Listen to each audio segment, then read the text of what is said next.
back. The Israeli military is accusing Hezbollah of firing rockets at its troops in southern Lebanon, with the IDF then firing its own strikes in return despite a 10-day ceasefire. According to officials, the U.S. is expected to host a second round of talks between Israel and Lebanon this Thursday in hopes of extending the current ceasefire.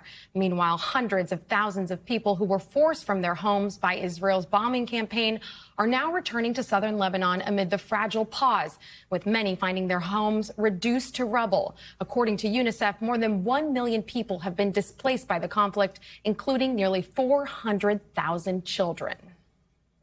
Joining me now is UNICEF representative James Elder, who is in Beirut. James, thank you so much for being here to talk about this really important issue. And I want to just start with the situation on the ground right now in Lebanon. What are the main humanitarian needs right now for families, and how is UNICEF helping them? It's bleak, I have to say, Monica. Obviously, it's better because the level of bombardments have, almost stopped.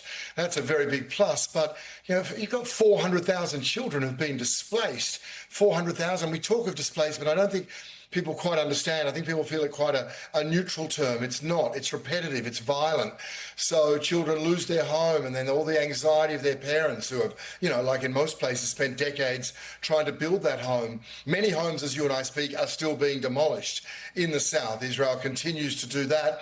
So hundreds of thousands of children in schools, but sleeping in schools. So UNICEF is doing everything, goodness me, from biscuits to blankets, trucking in water to places, a lot of stuff, Monica, with children who've been wounded, psychological support, but also medical support, mobile health teams. So it's a huge amount of work in very difficult circumstances. I mean, I've got colleagues who've also lost family members here. So everyone is rallying round, but Lebanese have suffered hugely time and again, and particularly for children. They really haven't recovered psychologically, many of them physically, from the attacks of September 2024. An incredibly difficult situation, no doubt. And on top of that, compounding that, is the fact that government funding cuts to global aid like UNICEF means that you are facing a budget shortfall this year. So how is that impacting your work in Lebanon right now? Yeah, it's a great question. It's kind of two sides of the same moral retreat. We're seeing international humanitarian law abandoned. And remembering that's the bare minimum the world agreed to in war. It's not the ceiling, it's the floor. And at the same time, whilst that's occurring, hurting children more than ever because we see a range of indiscriminate attacks and impunity, attacks on health workers, attacks on all the services children rely upon, we're seeing those funding cuts you talk of, unprecedented funding cuts, Monica. If we think of the global financial crisis, 2008-9, the banks were bailed out. No one is bailing out the children. And people just don't understand that. So where I am now in Lebanon, or whether I'm in Haiti or I'm in DRC or Sudan, and you have these incredible colleagues and incredible health workers and partners going to enormous lengths, and then suddenly they don't have the nutrition supplies, they suddenly don't have the vaccines, and they just don't understand why at this moment of need they've had the rug pulled out from under them. I don't think anyone truly understands at this moment, given that we're talking about a few dollars per person here in terms of actual costs from those countries that can fund. So in Lebanon, we're less than 1/4 funded. So I talk about that work we're doing of water, of sanitation, of education, of psychological support, of shelter, and 3/4 unfunded. That has day-to-day impacts in terms of the services, the support we can get to children and mothers. And as you alluded to, so many people are returning to Lebanon south to find their homes just completely destroyed. So what kind of long-term impacts do you see this creating in Lebanon for children? Yeah, it's particularly grave. The country's already still reeling from those attacks of the 8th of April, almost 2 weeks ago, when there were around 150 airstrikes in 10 minutes, when dozens of children were killed in almost an instant.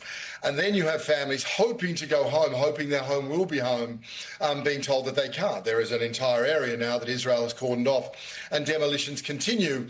And then you have the trauma people are going through. I mean, Monica, just earlier today, I was with a colleague getting that sense that no one is safe, no one feels safe anywhere.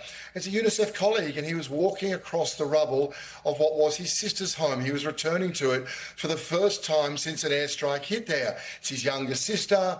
She was a preschool teacher. She was killed in the strike. Her son was killed in the strike, a little 3-year-old boy. He's walking around and he's holding up school books and her textbooks, her teaching material as a preschool teacher. And he's just saying, this was the target. This was the target. Now, this is no longer rare. This has been routine. Lebanon, in Gaza and so on. And so it's going to take a long, long time, if the ceasefire holds, Monica, if the ceasefire holds, for families, for children, for grandparents to recover from this. And in our last moments here, James, what are you hearing from people there about their hopes for the ceasefire being extended, possibly? It's a great question, Monica. Look, they have to hope. They know that. Lebanese are very, very savvy to the political realities. The last thing they want is war. And so they will hope for this ceasefire. As someone said to me today, maybe hope is our blind spot. It's a nice blind spot to have.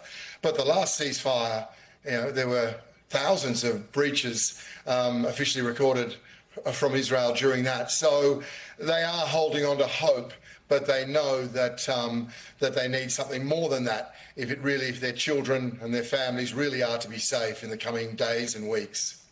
James Elder of UNICEF, thank you so much for your time and your efforts on all of this. We appreciate it. We thank you for watching, and remember, stay updated on breaking news and top stories on the NBC News app or watch live on our YouTube channel.